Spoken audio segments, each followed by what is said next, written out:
Prix de Pau revient au calendrier. Fidèle à ce Grand Prix, Peugeot voulait être là pour une escapade hors rencontre Peugeot Sport. Pour l'ambiance, pour cette piste exigeante que les pilotes adorent. Et quand il s'agit de Pau, organisateurs et concurrents parlent d'une même voix. Il faut savoir que Pau, c'est le dernier circuit en ville en France. Il en reste deux circuits intéressants en ville. C'est Monaco et Pau. Et nous avons choisi d'y participer avec nos deux formules sprint pour, d'une part, à la demande de nos concurrents, on va dire, parce que Pau, c'est toujours une très forte demande. Et puis, Peugeot ne pouvait pas être absent du meeting de Pau.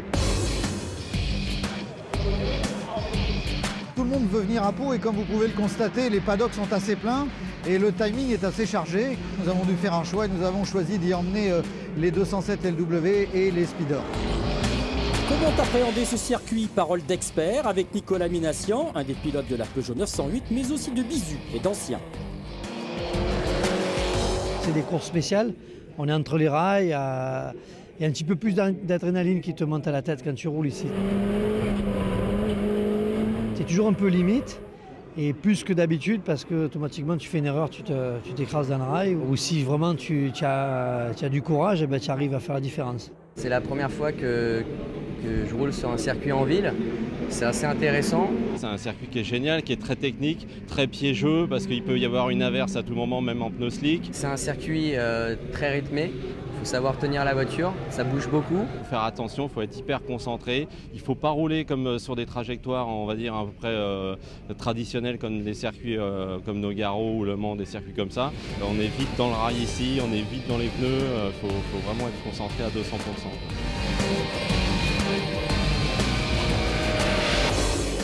Il faut être précis. Après, voilà, où on peut faire la différence par rapport à d'autres pilotes, c'est juste de prendre un peu plus de risques que les autres. Il faut être vraiment en confiance. Si tu arrives à montrer ton talent dans ce genre de circuit, je pense que ça reflète vachement sur un peu ta carrière, puis ça te donne de la renommée un petit peu, quoi. Donc c'est top.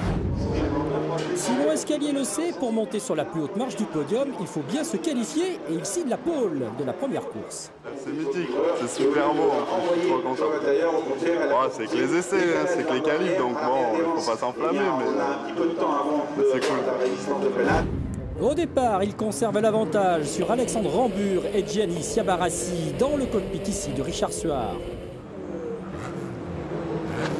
Dans le tour suivant, la course perd un de ses animateurs. Attaque de Siabarassi sur Rambur qui termine dans le mur de pneus au virage de la gare. S'engage alors un super duel entre Escalier et Gianni Siabarassi qui trouve l'ouverture au quatrième passage. Gianni Siabarassi ne sera plus inquiété, faute d'Éric Trouillet qui remontera à la quatrième place, bien aidé par les ennuis de ses adversaires comme Christian Bottmann et Marcel Siabarassi, dont la course s'arrête là. C'est ensuite au tour de Richard Suard de craquer sous la pression de Jean Binet. Victoire donc de Gianni Siabarassi. Ouais, j'avais jamais roulé, je connaissais pas, c'est un très beau tracé et ça donne des bonnes sensations. Sébastien Sevaux profite également de son expérience pour terminer sur la troisième marche du podium. Les Lions, cela se promène parfois en meute. Que dire du plateau des 207 THP? 31 voitures au départ d'une course, disputée en fin d'après-midi. Superbe lumière et un Benoît Castagnier qui bondit de sa quatrième place pour virer en tête, vu depuis la 207 de Sacha Bottmann.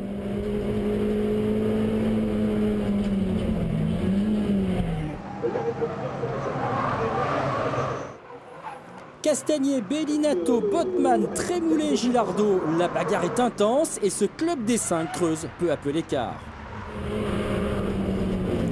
7e tour, Ludovic Bellinato et Sacha Bottmann trouvent l'ouverture. Castagnier en sort les griffes, mais part à la faute. Ce sera l'abandon, drapeau rouge à 4 tours de la fin.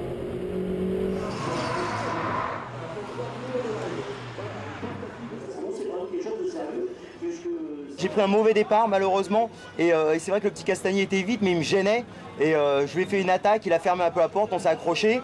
Donc Sacha il en a profité pour passer et donc voilà, c'est un doublé No Limit Racing, je suis vraiment content. Avec le classement arrêté au tour précédent, le drapeau rouge, Bellinato, Bottmann, Castagnier sont donc sur le podium. En plus du déroulement des courses, on a organisé quelques petites soirées ou quelques choses un peu fun pour amener un peu une cerise sur le gâteau à nos concurrents.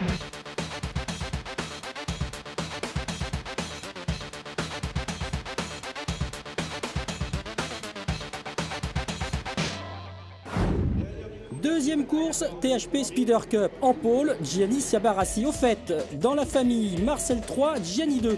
Tel est le score avant le départ. Qu'en sera-t-il dans 19 tours que l'on prend en compagnie de Marcel Sciabarrassi? Eh bien, ce sera 3 partout. Pas de suspense en effet. Gianni domine une épreuve animée par les malchanceux des qualifications. Alexandre Rambure, le numéro 919, et Sébastien Sevaux, le numéro 910, respectivement remontés en 4e et 6e position, malgré quelques petites frayeurs.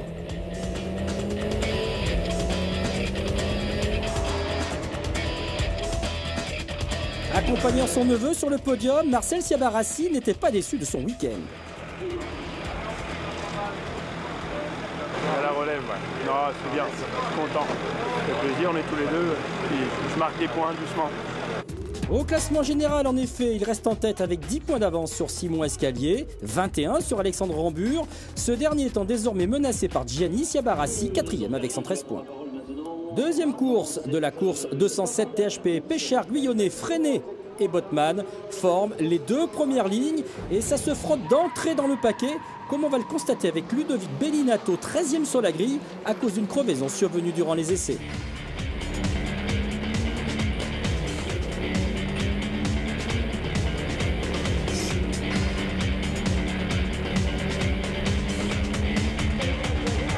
Xavier Guyonnet conserve l'avantage, tandis que Sacha Botman assure le spectacle avant d'écoper d'une pénalité et de repartir devant David Pouget, 12e. Mais il n'est pas le seul, un groupe de furieux qui le rejoint met le feu au bitume palois. Yannick Péchard, Alexandre Gilardo, Benoît Castagnier remonté de la 9e place sur la grille. Laurent Freinet en route pour son premier podium et Ludovic Bellinato l'accompagne.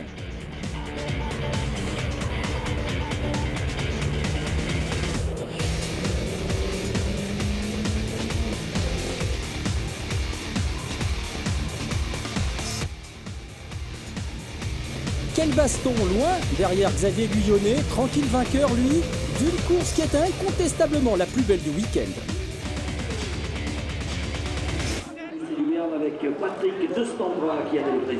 J'ai vraiment profité que les pilotes se gênent derrière moi pour partir, donc j'ai profité de l'opportunité et puis voilà quoi. À ses côtés sur le podium, deux autres hommes heureux, Benoît Castagnier et Laurent Freinet. Cette première victoire de la saison place Guyonnet en 4e position au classement général de la Coupe, derrière Bellinato, Castagnier et Pouget. Pour la prochaine manche, les disciplines sprint retrouveront les rencontres Peugeot Sport sur un autre toboggan mythique, Spa-Francorchamps.